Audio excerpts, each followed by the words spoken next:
January 2026. You're scrolling through your phone when every news alert screams the same thing. The Persian Gulf is at breaking point. Oil prices triple overnight. American carriers move into position. Russian submarines surface. And in Tehran, protesters face down a regime that's pushed the world too far. This isn't science fiction. This is happening right now. Let's rewind. If you want to understand where we're headed, you need to see the pattern.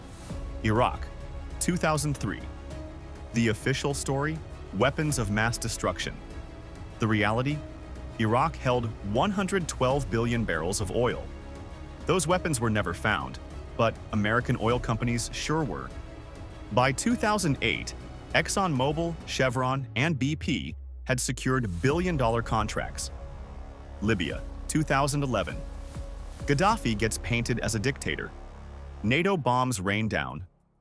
But Libya possessed Africa's largest oil reserves. And Gaddafi had threatened to sell oil in gold instead of US dollars, challenging American economic power. Within months of his death, Libyan oil flowed to Western markets under new management. Syria, Yemen, Venezuela, all rich in oil or positioned along energy routes. All in America's crosshairs. In 2001, a Pentagon memo revealed plans to target 7 countries in 5 years. What did they all have? Oil reserves or pipeline control. The pattern isn't hidden, it's just ignored. Which brings us to Iran. The big one. Iran sits on 208 billion barrels of oil and massive natural gas reserves. But it's not just what's under their soil, it's what they refuse to do with it. Since 1979, Iran sells oil outside the US dollar system. They've built alliances with Russia, China, and Syria. And they've pursued a nuclear program that represents the one card that could take them off the board forever. Trump pulled out of the nuclear deal in 2018. Sanctions came back harder. Iran's economy started bleeding. Right now, Iran faces its biggest uprising since the revolution. Women ripping off hijabs. Millions demanding an end to theocratic rule. The government is losing control. Western powers see opportunity. Russia and China see a strategic ally collapsing. Israel sees a nuclear threat in chaos.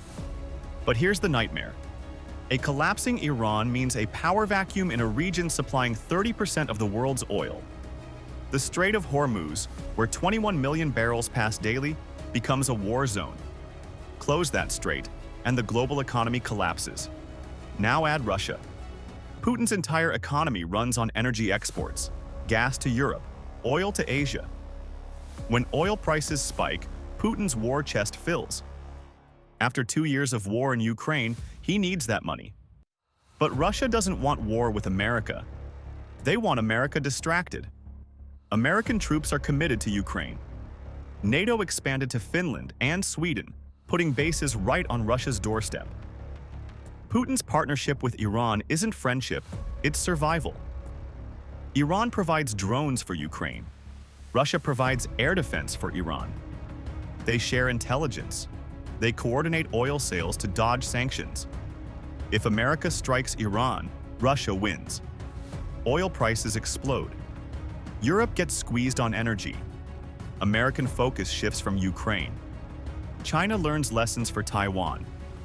But if Iran goes nuclear, the regional balance shatters. Saudi Arabia would pursue nukes within weeks. Turkey would follow, Egypt next. The most volatile region on Earth becomes a nuclear powder keg. Then there's Israel. They've been preparing for decades. Cyber attacks on Iranian nuclear facilities, assassinated scientists, over 400 airstrikes on Iranian positions in Syria. But it's never been enough. And now, with Iran potentially weeks from weapons-grade uranium, Israel faces its red line. But Israel's concerns go beyond nukes. Qatar sits on the world's third-largest gas reserves. That wealth bought massive influence, funding media networks and maintaining ties with groups Israel calls terrorists. Israel sees Qatar as supporting Hamas and the Muslim Brotherhood instead of aligning with Abraham Accord nations. The Abraham Accords brought Israel and Arab nations into open alignment. Everyone wants nukes.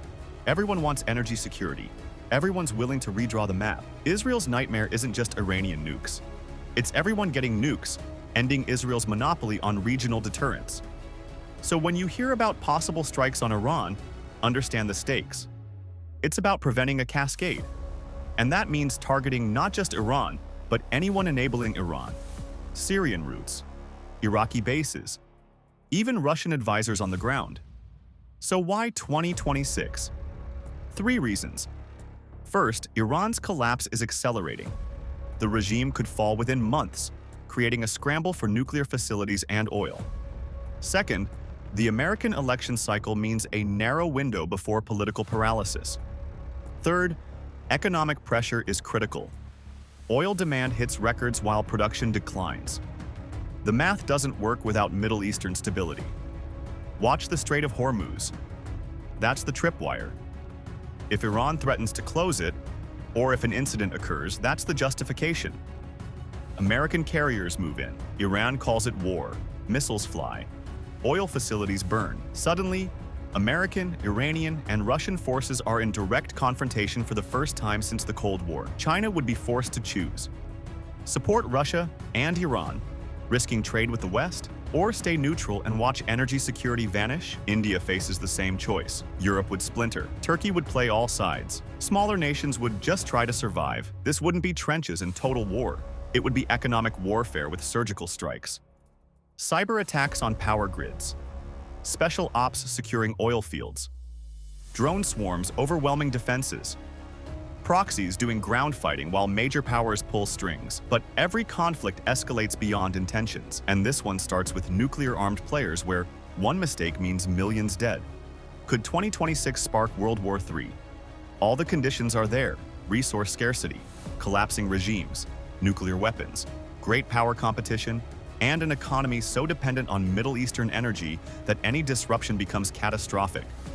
The pattern of American intervention following oil isn't ending. It's accelerating.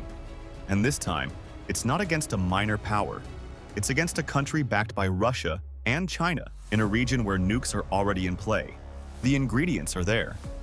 The question is whether anyone has the wisdom to step back when trillions in resources, national survival, and power are on the line. History doesn't make you optimistic. 2026 might not bring World War III, but it's going to test whether we learned anything from the last century of oil wars. Subscribe for more geopolitical deep dives. The next crisis is already brewing. Will you see it coming?